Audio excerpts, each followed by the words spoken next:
Police Department becoming the first agency in Southwest Florida to commit to using body cameras. This in light of several high-profile encounters across the U.S. which have raised questions about accountability and transparency. 4 in Your Corner's Tara Molina explaining what these cameras mean for you and for local police. Tara? Amy, 40 Fort Myers police officers could be armed with these body cameras in a matter of weeks. They're used in over 1,200 agencies nationwide, and Chief of Police Doug Baker is calling them a big win for everybody. I just think it's going to be a win-win for both the agency and the city and our citizens. These on-body cameras capture 90% more than a police vehicle's dash cam.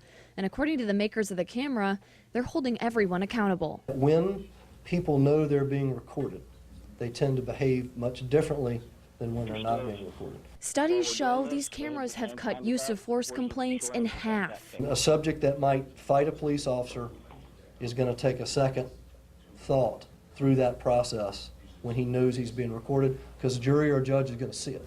And the officer will feel that way as well. Correct, I agree. FMPD's policy on the cameras, they're required to be rolling during arrests, traffic stops, pursuits, field interviews, and events. But Chief Baker says they can be shut off during sensitive situations like sexual assault, burglarized homes, and when kids are involved. I don't need to capture that. Go ahead and turn the car off and hand him the keys.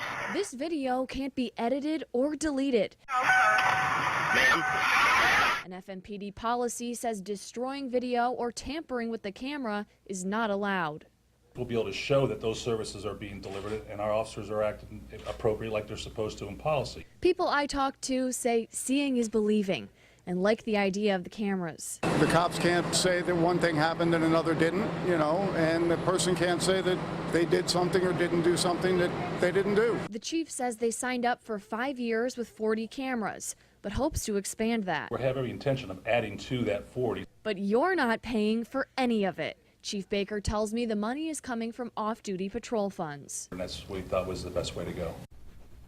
Chief Baker says the cameras and technology will cost about $70 grand this year and $30,000 every year after that.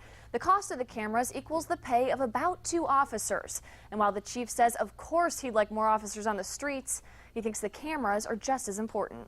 Live in the studio, Tara Molina, Fox 4 in your corner. All right, thanks, Tara, and we want you to